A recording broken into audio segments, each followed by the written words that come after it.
Creamy creamy জিনিসটা কি বলো তো? চলো বলছি। আজকে আমার মায়ের রোজা শেষ, তো তোমরা জানো আমার মা আটা পিঠের জিনিস বেশি ভালো বানাতে পারে। আজীব সে কী সব বানায়। আজকে আমার মা বানাচ্ছে এক ধরনের রুটি, চালের আটা আর মুগের ডাল মিক্সিতে কুটে সেটার একটা ক্রিমি পেস্ট বানিয়ে তো এটা রুটি বানাচ্ছে। এটা আমি ফার্স্ট টাইম দেখছি, এর আগে আমি কখনো দেখি। চলো তোমাদেরকেও দেখাই, তোমরাও শিখে নাও তাড়াতাড়ি। এই যে ক্রিমি জিনিসটা দেখছো, এটা দুটো জিনিস দিয়ে বানানো। এক মুগের ডাল আর হচ্ছে আলো চাল, এটা মিক্সিতে দুটো একসাথে কুটে এই ক্রিমি জিনিসটা হয়েছে। এটা দিয়ে কি বানাবো? এটা দিয়ে আমার মা বানাবে এক ধরনের রুটি। হ্যাঁ, মুগের ডাল দিয়েও আর আলো চাল দিয়েও রুটি হয়, এটা আমিও জানতাম না, আমিও প্রথমবার জেনেছি। তো এইখানে আমাদের টিপিকে খেতে দিয়েছি আসাম পানি, যেহেতু ওরাও সারাদিন রোদে রোদে ঘুরে বেড়ায়। আর এদিকে আমার মা কাঠের উনানে এই রুটিটা বানাবে।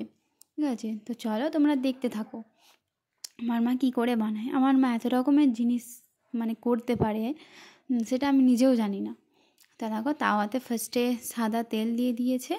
এবার তাওয়াটা আর তেলটা ভালো করে গরম হয়ে যাবে যখন, তখনই ওই মানে ক্রিমি যে এক্সট্রাটা ছিল ওটা তাওয়াতে দিয়ে দেবে। ওটা অনেকটা অতটা গাঢ় হবে না, আমার মা পাতলা করে নিয়েছে। তারপরে একটা চামচি করে এই ক্রিমটা মানে ক্রিমি যে জিনিসটা ওইটা পুরো তাওয়াতে ছড়িয়ে দেবে, তোমরা দেখতেই পাচ্ছ। আর একটা তালপাতা নিয়ে এটা ভালো করে চারিদিকে সমান করে দিয়ে দিচ্ছে, যাতে কোনো দিকে মোটা না হয়ে থাকে, পুরো পাতলা পাতলা হবে। একটা জি24 ঘন্টা থাকে, আমাদের পাড়াতেও একটা জি24 ঘন্টা আছে। সারা গ্রামের খবর এসে এখানে বলবে কার মেয়ে কী করেছে, কার ছেলে কী করেছে, কার বউ কী করেছে।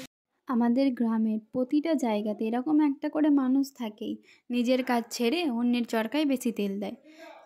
তো এদের হিসাব আল্লাহ তাআলা আলাদা করেই নেবে। তো যাই হোক, আমার মা আরও যে জিনিস রুটিগুলো ছিল বানিয়ে নিচ্ছে।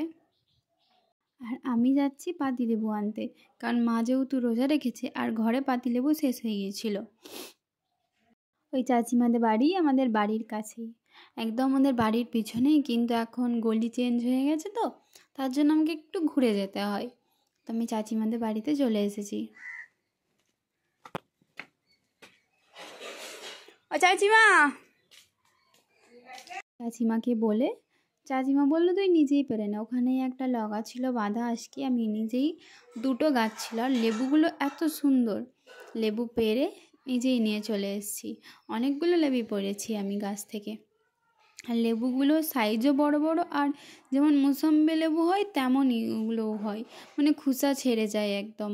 আর এত রস, পুরো এক সপ্তাহ লেবু কালেক্ট করে নিয়েছি আমি।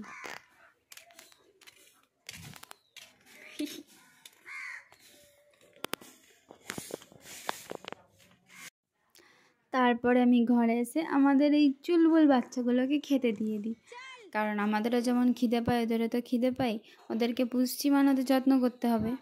আর এদিকে আমার মায়ের অনেক রুটি করা হয়ে গেছে।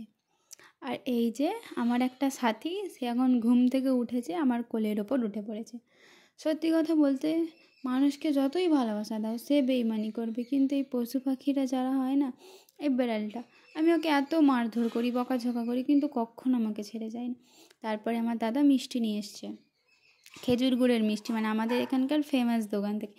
মিষ্টি আমি এমনিতে খাই না, আমার বেশিরভাগ ভিডিওতে আমি টক ঝালি খেতে দেখেছো বেশি, কিন্তু খেজুর গুড়ের মিষ্টিটা আমার খেতে খুবই ভালো লাগে।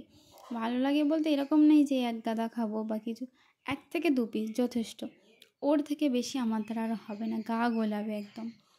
আর এই যে আমার বিল্লু আমাকে মুখ নাড়তে দেখেছে, মানে এত ছুঁচকা, কেউ যদি কিছু খেয়েছে ও মানে যে দেখতে যদি পেয়েছে ওকে দিতেই হবে, না হলে একদম রসদল করবে। তারপরে আমি ওকে একটু মিষ্টি খেতে দিই, ও মিষ্টি খেয়ে নেয়। মিষ্টি খেয়ে নেওয়ার পর আমি 1 বালতি পানি নিয়ে আমাদের ছাদে চলে যাই। আমি আর আমার ওই যে সাথী পুচু বিল্লু, দেখবেন কেমন আসবে আমার পিছু পিছু। এই যে এবার তাড়াতাড়ি করে আসবে, আমি ছাদে যাচ্ছি মানে ও যাবে, ও যেখানেই থাক, আমার গলা যদি শুনতে পেয়েছি ও ঠিক চলে আসবে। তেমন আমি যখন কাজে যেতাম, আমার মা সন্ধ্যা হয়ে গেলে আমার জন্য অপেক্ষা করতো, ও আমার জন্য অপেক্ষা করতো। দেখেন ছাদে এসে কী আনন্দ ওর, ছাদে আসলে এরা মনুটি পালুটি করবে, মানে ওর গা ঘষতে খুব ভালো লাগে। আর আপনারা জানেনই তো, আমি ছাদে লাগিয়ে চারপাশটা ভালো করে দেখে নিই। আমাদের এখানে বাঁদরের যা অত্যাচার, সত্যি বলতে আমার বাঁদরের মতন ভয় কোনো প্রাণীকে লাগে না। আমার মুখের রিয়াকশান দেখেই বুঝতে পারছেন।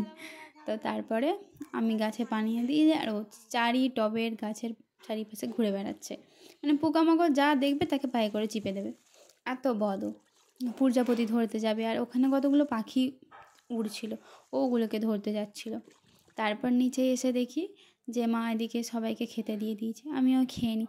বা আজকের জন্য এতটুকুই ছিল।